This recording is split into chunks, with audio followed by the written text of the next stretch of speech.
Imagine करो, रात के 11 बजे हैं, कमरे की लाइट बंद है, सिर्फ मोबाइल की नीली रोशनी चेहरे पर पड़ रही है। स्क्रीन पर बैंक ऐप खुला है। पहले अकाउंट में $0.01 है, दूसरे में $2.26। कुल मिलाकर इतने पैसे भी नहीं कि एक कॉफी आ सके। और वो इंसान स्क्रीन को घूर रहा है, जैसे जिंदगी कह रही हो, देख तेरी औकात यही है। ये कहानी है ग्रांट सेविटियर की। 24 साल, जिंदगी की वो उम्र जहां इंस्टाग्राम पर लोग ट्रैवल कर रहे होते हैं, लिंक्डइन पर लोग प्रमोशन सेलिब्रेट कर रहे होते हैं और दोस्त शादी की प्लानिंग कर रहे होते हैं। और इधर जॉब से निकाल दिया गया, सेविंग जीरो, कोई प्लान नहीं, आत्मविश्वास टूट चुका, मजबूरी में वापस अपने पेरेंट्स के घर शिफ्ट होना पड़ा। वो कहते हैं, अमेरिका में अगर 24 साल का लड़का वापस माँ बाप के घर रहने आ जाए तो लोग उसे फेलियर समझते हैं। लेकिन सबसे बड़ी बात ये नहीं थी कि लोग क्या सोच रहे थे, सबसे बड़ी बात ये थी कि वो खुद अपने बारे में क्या सोच रहे थे। हर रात डिनर टेबल पर वही सीन, प्लेट में खाना, सामने पेरेंट्स और एक अनकंफर्टेबल साइलेंस। फिर वही सवाल, बेटा जॉब मिली या नहीं? और वो हल्की सी मुस्कान बनाकर कहते, अभी ढूंढ रहा हूँ। लेकिन अंदर से हर नहीं के साथ उनका सेल्फ रिस्पेक्ट थोड़ा और टूट जाता। 200 रेज्यूमे और एक भी कॉल नहीं। 2 महीने में 200 से ज्यादा कंपनियों में रेज्यूमे भेजे, हर सुबह इनबॉक्स चेक करते, हर बार उम्मीद, लेकिन हर बार डिसअपॉइंटमेंट ही मिलती। कोई इंटरव्यू कॉल नहीं, कोई रिप्लाई नहीं। धीरे धीरे ये सवाल दिमाग में गूंजने लगा, क्या मैं इनफ नहीं हूँ? क्या मेरी डिग्री बेकार है? क्या मेरी जिंदगी गलत डायरेक्शन में जा रही है? एक दिन वो इतने फ्रस्ट्रेट हो गए कि घर से निकलकर एक खाली मैदान में जाकर लेट गए। नीचे ठंडी घास, ऊपर खुला आसमान और अंदर एक तूफान। उन्होंने खुद से पूछा, मैंने अच्छी यूनिवर्सिटी में पढ़ाई की, अच्छे ग्रेड्स लाए, सब सही किया, फिर भी मेरी हालत ऐसी क्यों है? उन्हें अपने पापा की वो बात याद आई, पहले जॉब पकड़ ले, पसंद बाद में हो जाएगी। उन्होंने वही किया था, एक हाई सैलरी जॉब ली थी जो उन्हें पसंद भी नहीं थी, बस इसलिए क्योंकि लोग उसे सक्सेसफुल मानते थे। लेकिन सच क्या था, वो हर दिन खुद को बेच रहे थे एक ऐसी जिंदगी के लिए जो उनकी थी ही नहीं। और अब जॉब नहीं, पैसे नहीं, डायरेक्शन नहीं, और सबसे खतरनाक, होप भी कम होती जा रही थी। लेकिन फिर आया एक टर्निंग पॉइंट। उस मैदान में लेटे लेटे उन्होंने एक फैसला किया, मैं जिंदगी को रिएक्शन में नहीं जीऊंगा, मैं उसे डिजाइन करूंगा। ये लाइन सिंपल लगती है, लेकिन इसी ने सब बदल दिया। उन्होंने सोचा, अगर अभी मेरे पास कुछ नहीं है तो मेरे पास खोने को भी कुछ नहीं है, तो क्यों ना कुछ बड़ा सोचा जाए।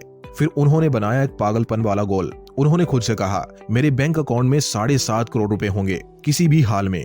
ध्यान देना, उनके पास उस समय 7.5 करोड़ रुपए तो दूर, 75,000 भी नहीं थे। लेकिन उन्होंने एक नंबर सेट किया। क्यों? क्योंकि जब तक नंबर क्लियर नहीं होता, डायरेक्शन भी क्लियर नहीं होती। रास्ता धुंधला था, लेकिन डेस्टिनेशन क्रिस्टल क्लियर था। अगले 5 साल ऑब्सेशन मोड।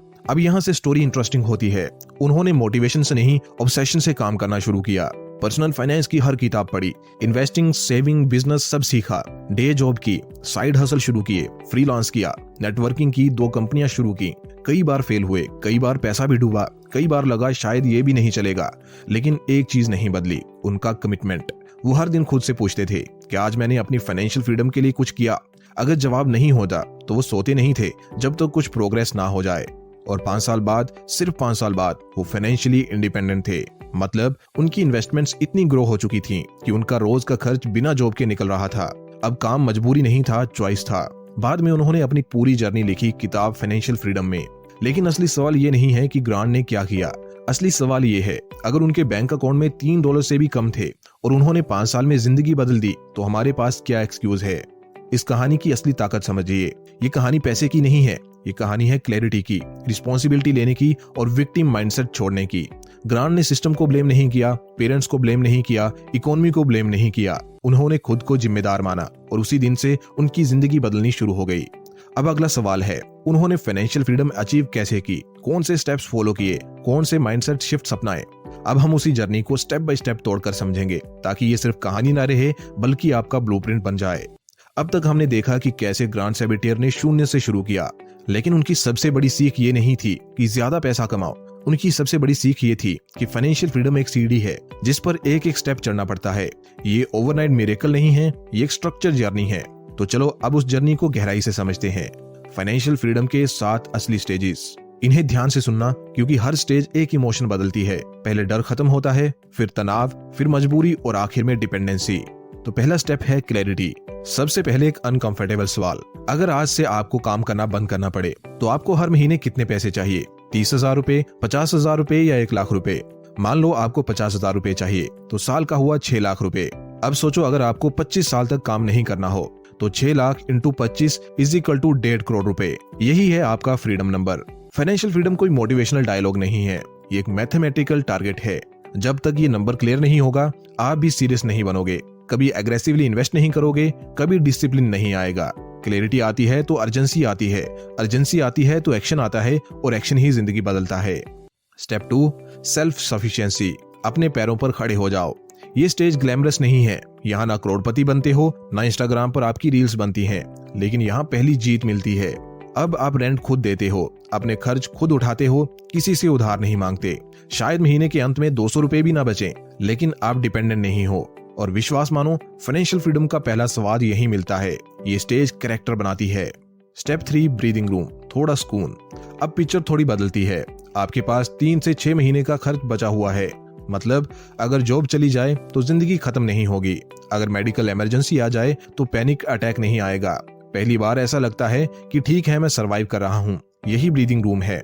यहाँ डर कम हो जाता है और कॉन्फिडेंस थोड़ा बढ़ने लगता है। स्टेप 4, स्टेबिलिटी, कर्ज खत्म, नींद गहरी। अब आपने सारे हाई इंटरेस्ट लोन्स खत्म कर दिए, credit card zero, personal loan खत्म, ईएमआई भी नहीं, और 6 महीने का इमरजेंसी फंड रेडी है।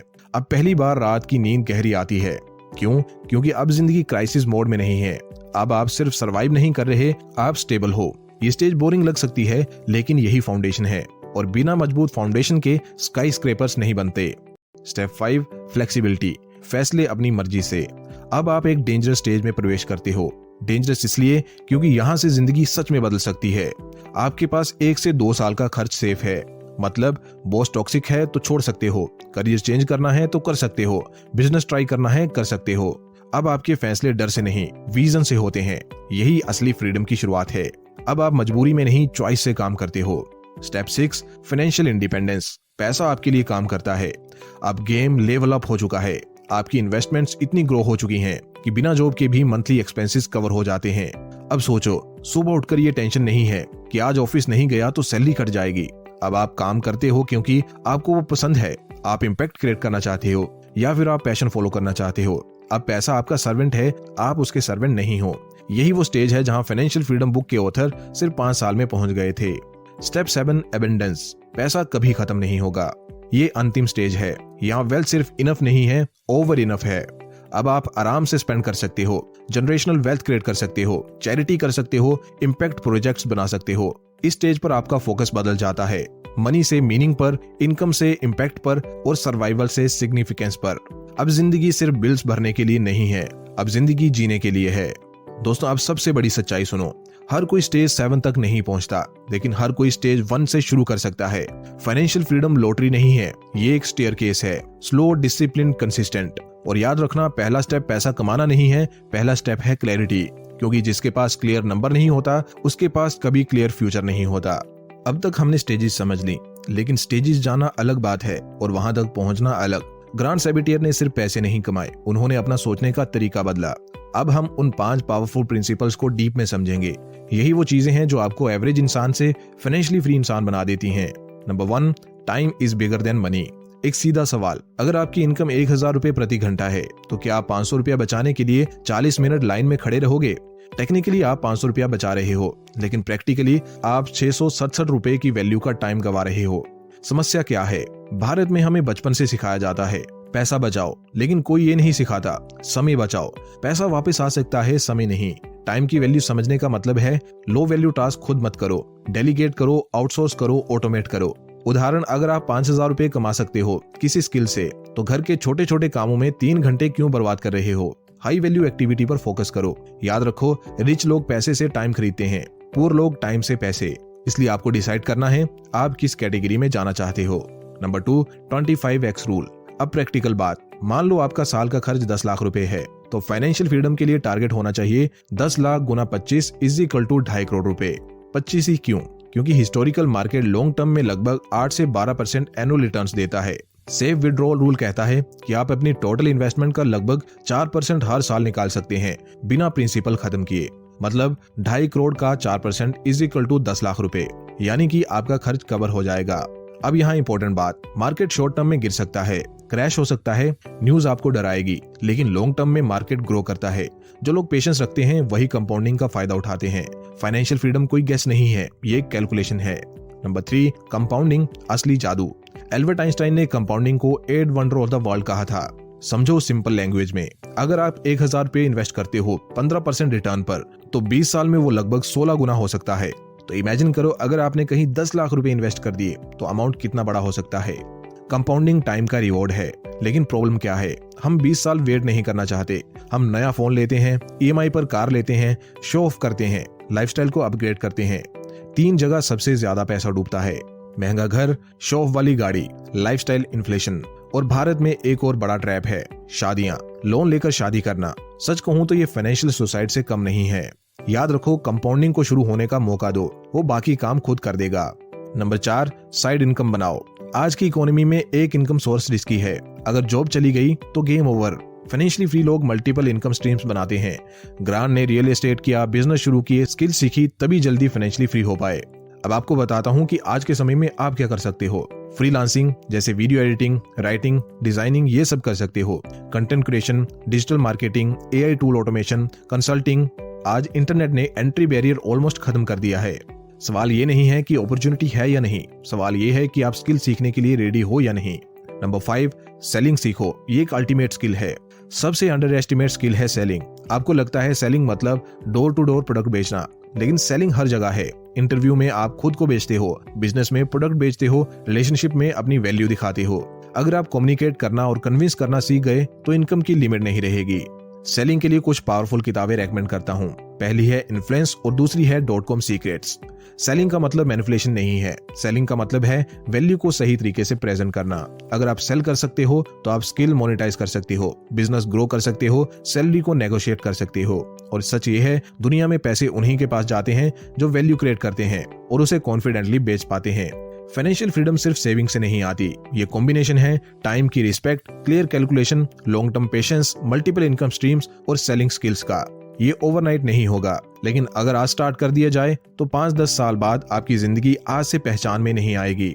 अब सवाल ये है कि आप नॉलेज कंज्यूम करके छोड़ दोगे या फिर एक्शन लोगे, क्योंकि बिना एक्शन के ये सारा ज्ञान अधूरा है।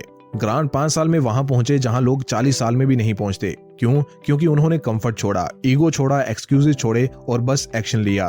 अब एक आखिरी सवाल आपसे, अगर आज आपके बैंक में 100 रुपए भी नहीं है तो क्या आप भी एक नंबर सेट करोगे? क्या आप भी 5 साल दे सकते हो अपनी जिंदगी को? याद रखो, छोटे फैसले ही बड़ी जिंदगी बनाते हैं। आज इन्वेस्ट किया 1000 रुपया, कल 10 लाख रुपया भी बन सकता है। आज सीखी एक स्किल, कल आपकी इनकम मशीन बन सकती है। अगर आप चाहते हो कि पैसा आपके लिए काम करे, आप मजबूरी में नहीं पैशन से काम करो, आपको EMI की टेंशन ना हो, तो आज से ही शुरू करो। छोटा ही सही लेकिन शुरू करो।